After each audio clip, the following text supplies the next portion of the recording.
Welcome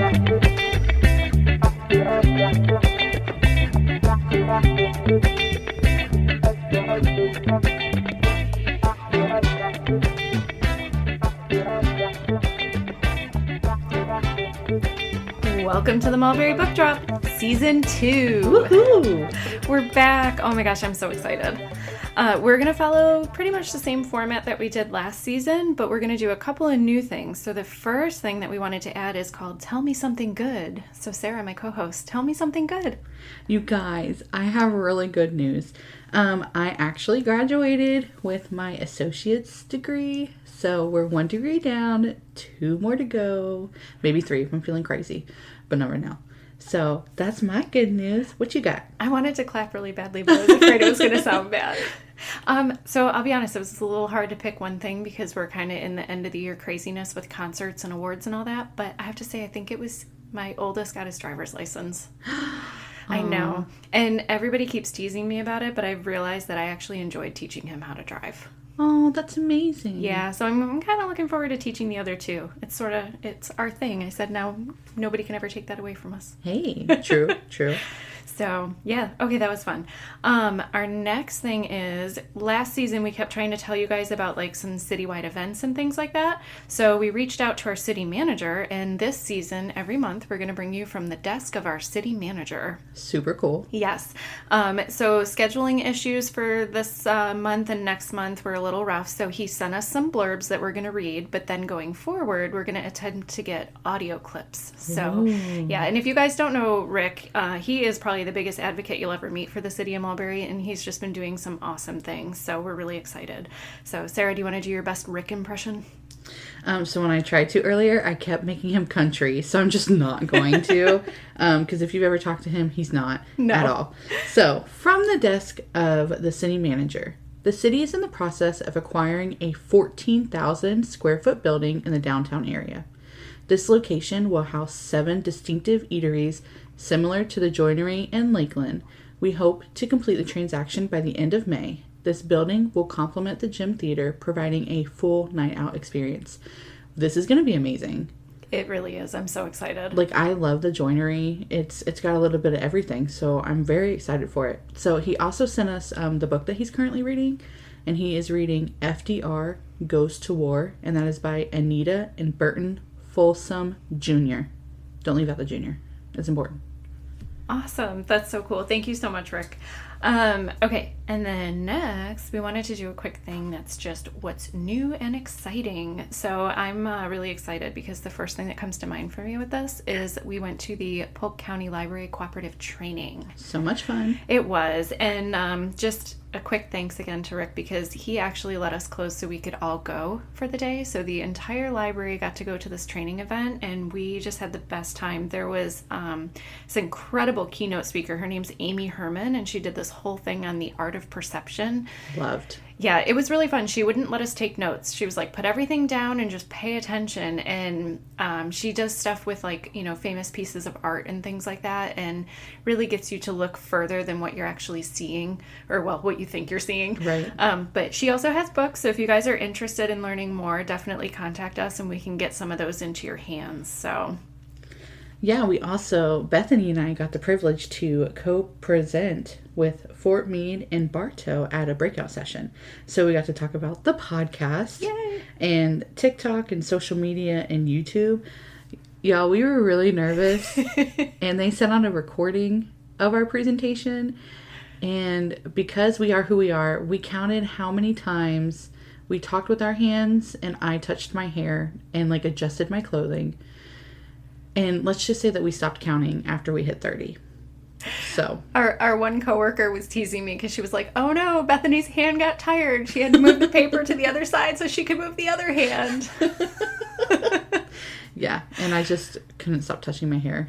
It was really fun though. It was such an incredible experience, and it was cool that they were allowing this opportunity to all of us who have been doing these little things. I mean, everybody in the county has learned so much over the last couple of years, and so it was really fun to be able to kind of bounce ideas off each other and learn from each other and just be creative together. So we're so lucky. Polk County's awesome. Yeah. Okay, so that's awesome. And then the other new and exciting thing is Stone Cabin Cheesecake and Coffee is officially open and running in our library. Yes. Yes, it is. People have been really excited about it. They offer a little bit of everything, so sandwiches and all that stuff too. But I've actually had a bunch of my adults hand in their adult reading challenge, and they have been earning gift cards to Stone Cabin. We love it. Yeah. What's your favorite cheesecake flavor? Well, being me, I can't just have one. So probably my number one favorite, though, is Butterfinger. And then we have chocolate-covered strawberries, and then the Oreo one. So if you can't tell, I like chocolate. I mean, who doesn't? Right. Yeah. So those are my favorites. People are loving the sandwiches, too, though. I've noticed the chicken salad. Yeah, chicken Everybody's salad. been going crazy for chicken salad. So that's so cool. And then we also have summer coming up quickly, guys. So Ocean of Possibilities is the 2022 National Library theme. So make sure you're getting ready to sign up for summer reading. And we are creating like a community goal at our library for minutes read this year. So we're going to try and work together to do that. So I'm excited to share updates with you probably when we do like our July episode. Maybe I'll have some numbers for everybody. So I'm excited. Yeah, and speaking of summer, Wednesdays, they're already my favorite days at work because of story time, but they're going to be even more of my favorites because Wednesdays at 2 p.m. during June and July are going to be amazing adventures. We're going to have storytellers, the aquarium, a magician, and so many more things happening. So make sure you check out that program calendar and contact the library if you have any questions about our events. So these programs are open to the public, so come celebrate summer with us, guys. We would love to see you. We'd love to have you. That's going to be so good. I love the theme this year, too. It's so cute. Okay, so we decided for season 2, we're going to sort of swap back and forth with the hosting duties. So I'm up today, and I picked my own theme. And so the reason I picked it is my son was watching one of my favorite movies with a friend of his the other day, and it got me thinking. And so the movie they were watching was 10 Things I Hate About You. Have you ever seen it? I have. Okay, I love this movie. I kind of felt bad for them because they were watching it, and I'm like reciting it as I'm walking through the living room. But anyway, did you know that it's loosely based off of a piece of literature? No, I didn't. Like, I had no idea. Yeah, it's actually based on The Taming of the Shrew by Shakespeare. Oh, yeah. Okay. So it got me thinking, and I was like, why not do a fun episode on classics retold? Ooh. Yes, because one of my favorite things that I keep noticing with books lately is that they keep putting out these new versions of them to kind of bring them to a younger generation or to be able to tell the story in a language maybe that people understand. And I find that whole concept to be really fascinating and fun. So I thought that would be a fun thing to do for today. Yes. So a few of these I have on my TBR list, so I haven't read them yet. Some are just popular checkouts. A lot of them I have read. So for the ones that we're going to talk about today, I'll try and mention if I have or haven't yet in case people have questions. But Sarah, have you read a lot of classics? Like, which ones come to mind for you? Well, so I actually had to Google a list of classics because I was like, what are classics? Like, I know, like, of course, like Shakespeare, that kind of stuff. But I was like, I don't know. So the two that I'm going to list, I've read Pride and Prejudice by Jane Austen, which I love Pride and Prejudice. I didn't read it until I actually started working at the library. Love the movies. And then Little Women by Alcott. I think it's like, is it like Louise May? Louisa. Yeah, Louisa. Okay. Alcott. So, and Meg is my favorite sister in that book. I feel like I'm most like her and relate to her. I have an older brother, but I also have a little sister, and I'm very protective, and I have a lot of friends that I consider my sisters, so I'm very, very protective over my sisters. So I feel like I take on that older sister mentality.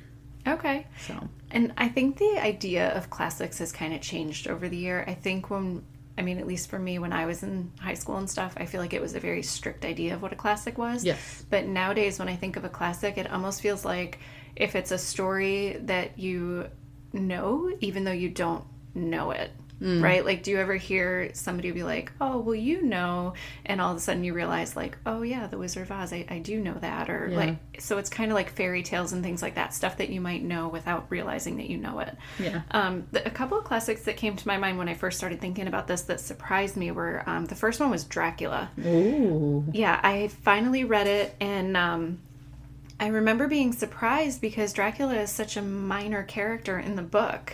So, like, in the beginning, you get this awesome vision of him, like, scaling up the stone walls of a castle and stuff. But then all of a sudden, he's almost like a background character, and you're actually following these other people. Interesting. It was. I was very surprised. And especially if you've seen the movies Dracula, which I have, like, they're very different from what happens in the book, kind of. Oh, okay. So I thought that was interesting. And the other one was, this one kind of confused me, guys, Frankenstein. So, yeah, I read it with my book club, and I ended up bringing forth the question to them of I wasn't sure how I was supposed to feel. Like, was I supposed to feel sorry for the doctor, or for the townspeople, or for the creature? Because I felt sorry for the creature. Like, he didn't ask for any of this, but then he gets in trouble for being, like, this bad thing, Right. And so that was one that I was just like, I don't understand how I'm supposed to feel. Yeah. So, but it was a good book. Yeah. Like, I still enjoyed it, and I'm glad I read it. Yeah. So I haven't read either. Well, I can't talk. I haven't read either one of those books. Okay. So I don't know that I want to. Yeah. I don't know that either one of those interest me. Have you seen either of the movies? I want to say that I watched Dracula with my grandma when I was, like, little. Okay. And then Frankenstein, too, because she was obsessed with those. Okay. Back in the day. Okay. Hopefully the original Dracula, which is hilarious. If you have never seen it, like, when you're watching it, you can actually see the strings for the bats, which, okay, nobody can see me right now, but I'm doing hand motions, and I'm making it look like I have a little bat marionette. That's awesome. So, well, I love when authors put their spins on the classics and stuff. So, like I said, to kind of appeal to the younger generation. But without mentioning the Lunar Chronicles, because I know we talked about them plenty A lot. last season. Yeah. I'm just curious, like, what other books come to mind that you can think of that are based on classics? I actually had a hard time with this because the way that my brain works, like I don't necessarily, like, think of books like that. Like, I just think of books as themselves. Okay. So I mentioned Pride and Prejudice, but I read, or I tried to read, Pride and Prejudice and Zombies, by Jane Austen and Seth Grahame-Smith. Mm-hmm. I don't think I read the whole thing. I don't remember, to be honest. But I thought that I would like it because I love Pride and Prejudice and I love zombies. Yeah. So I was like, let's have some fun. Two favorite things. Right. I was like, yes. I strongly disliked it. I was not a fan at all. And I also tried to watch the movie. It was terrible. Wow. I don't think I got 30 minutes into the movie and I couldn't. Interesting. Yeah. I can picture the cover and it gets checked out all the time, but I haven't read that one either. No, it gave me, like, the same vibes of, have you seen Romeo and Juliet with Leonardo DiCaprio? I did, a long time ago, yeah. Right. So I didn't make it 30 minutes into that movie either because it was the fast cars and I think they were pulling out swords or guns or something and I was like, what is happening? Right. So yeah, it kind of gave me the same vibes and I was like, nope, I'm done. That's interesting. Okay, well, so one of the first ones that I scribbled down, are you familiar with Gregory Maguire? Mm-hmm. Okay. Yeah. So if you guys don't know, he actually wrote Wicked, and, you may have seen the musical, or maybe you know the music from it. It's definitely on my list. I have not seen the musical yet. Oh. But I did read the book, and I really enjoyed it. So it's based on the Wizard of Oz stories, and he actually has more stories that go along with it, so he has, like, a whole World of Oz thing happening. But he also has done other, like, classic fairy tales. He has one that's based on Snow White, and he has another that's based on Cinderella.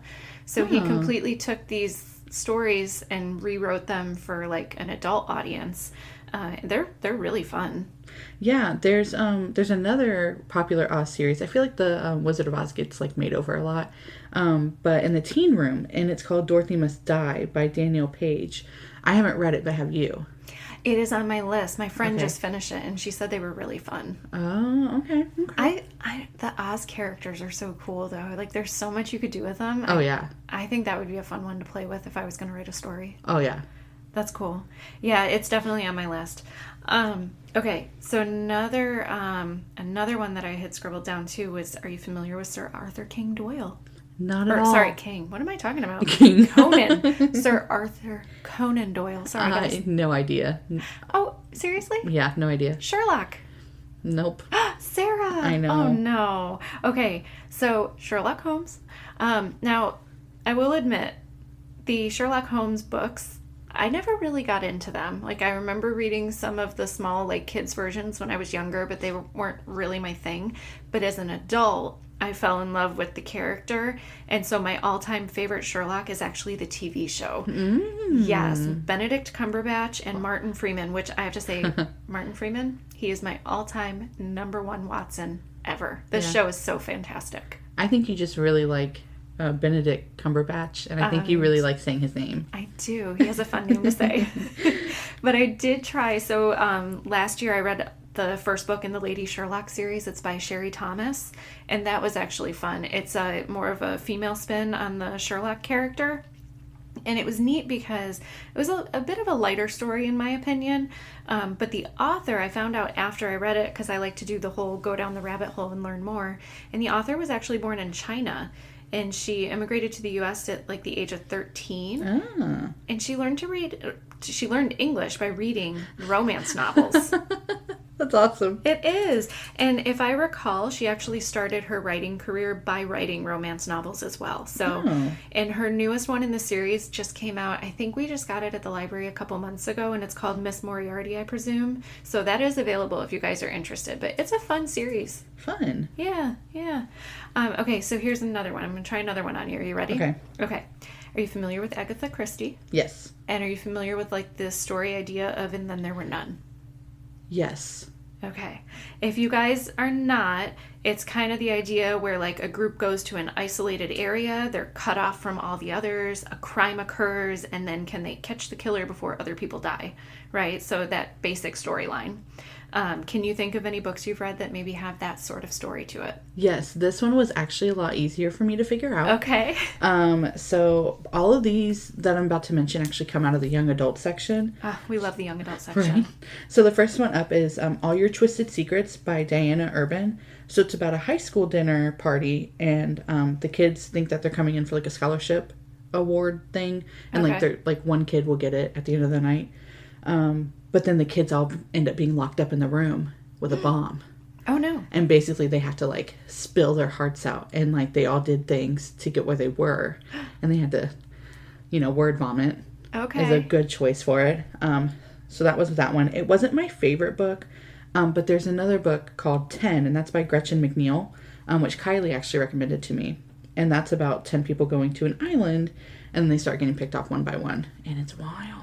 I think I remember her talking about that one. Yes. So she liked it more than I did. Okay. I've noticed that with these kind of books, I'm a lot more harder on them just because it is such a common like theme that you can either do the book really well or not so well. Yeah. But the last one is called You're So Dead by Ash Parsons. That one, it's about social media stars going to an island, and like these three girls like crash it, and then they get onto this island, and then all of a sudden these stars like just start dying. Okay. And it's like Survivor. Yeah, it wasn't good. I didn't like it. No offense. It wasn't for me. That's how I should phrase that. It just wasn't a book for me. Yeah. Yeah. That happens. Yeah. That happens. Now, when you read these books, how do you do you find that you're able to figure out who it was, or are you usually surprised by the twist ending? No, I'm pretty sure in all three of them I was able to figure out who it was. Okay. And I'm going to blame all the thriller books that I read, and that's why. We do read a lot of thrillers, don't we? Yeah. Well, and like just some of the movies that I've watched, movies and shows that I've watched that have those kind of storylines too, like the show Scream and then the movie Scream, like those whole series. I don't know. I don't want to say I'm good at figuring it out. Maybe you need to start writing so that you can surprise us all.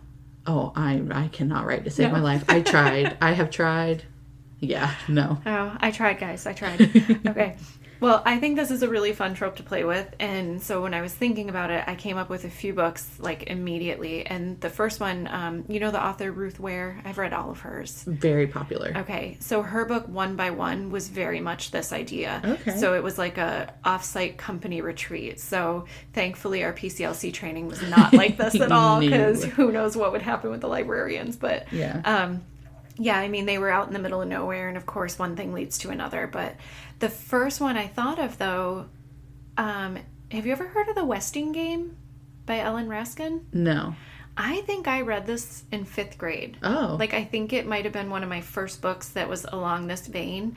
And maybe it's why I like the movie Clue so much, but a millionaire... he basically decides one final game after his death. So he like brings all these people to this one area to kind of determine who his heir is going to be.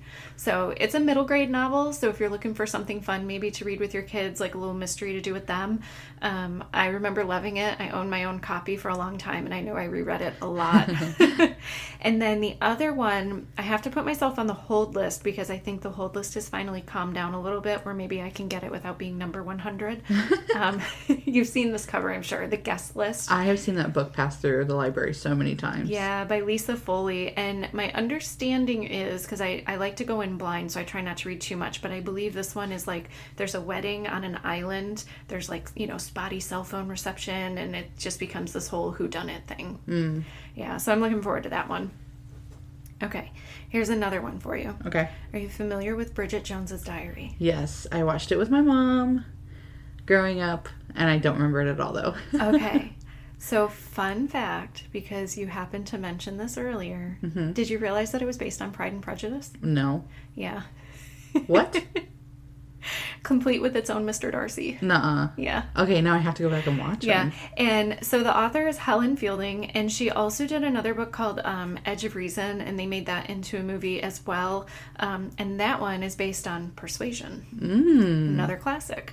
So if I remember correctly, because it's been a long time since I saw the movie, I feel like the movie went a little off the rails for Edge of Reason, where the book kind of followed the story of Persuasion a little bit more. So I'd probably lean toward try the book instead if you were actually going to do it, but that's just a personal opinion, guys. No offense if everybody enjoys it. So, but I'm a sucker for Bridget Jones's Diary. I love that one. It was good.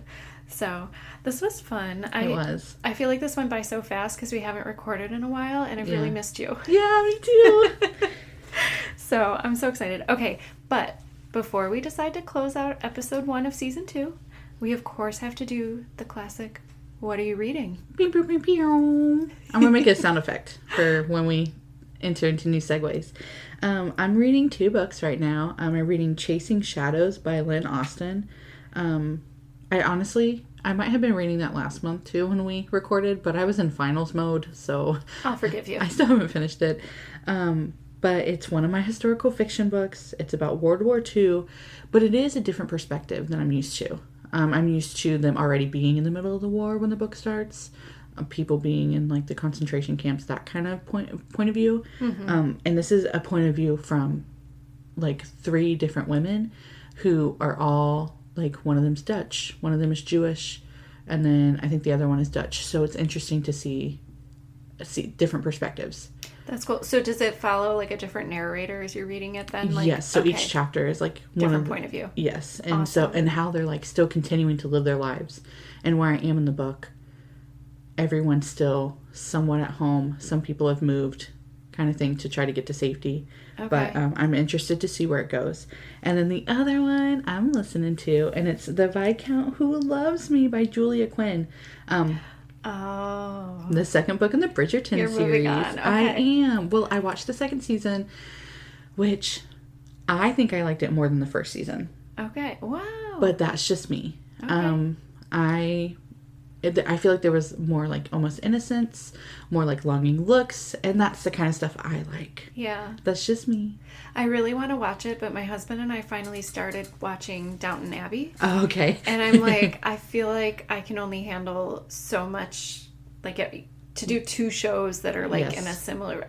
Yeah. Well, I need, and like, Bridgerton is nothing like that. So like, it took me a couple episodes to be like, this is purely fiction. Yes. There's really nothing. Yeah. For the most part, I don't feel like there's a lot of accuracy in it.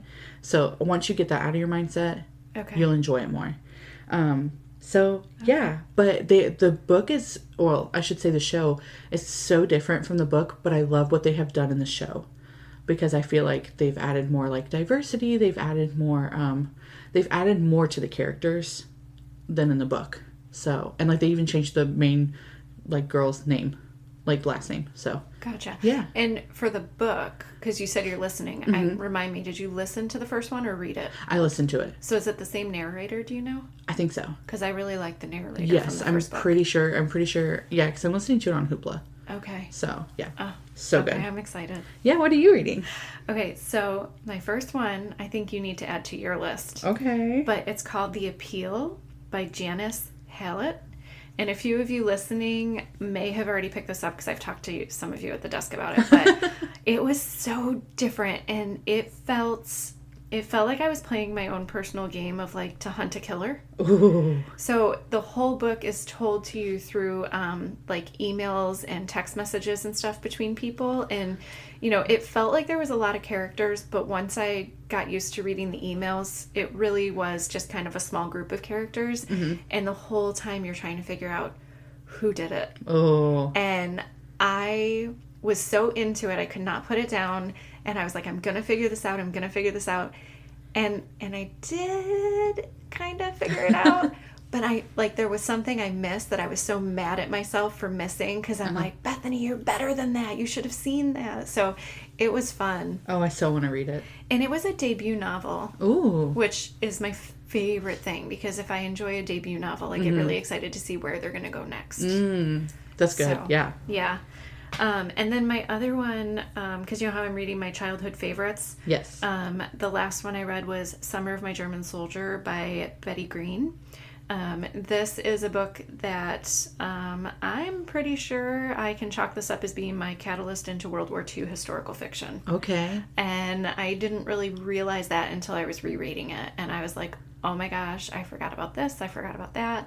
You know, it's a book that my whole life people have said, why do you even like that book? I can't explain it. It still held up for me. It really did. Like this girl, her parents were kind of terrible to her. She ends up befriending this like soldier and helping hide him. The woman who helps care for their house and stuff is probably one of the only people in the world who was truly nice to her. Like there were so many things about this book that I just loved it. Did you check this one out? No, I still own my copy. I may have to borrow it if that's okay. Yeah, it really is like a one afternoon read. I mean, it's just a small, you know, middle grade young adult book, but so far for the most part each one I've read this year has held up, but that one I was like, okay, yeah, still there. Oh, I love that. Yeah, so all right, I hate to keep using the same words, but this was awesome, guys. We're back. We are back. So we will be back again for June episode when Sarah's going to take over the hosting duty. Hey. And just a little hint, her thing is going to be really fun too. So if you guys have any thoughts about our conversations or books that you want to share, please remember that you can always email us at themulberrylibrary@gmail.com. And until then, happy reading, Mulberry.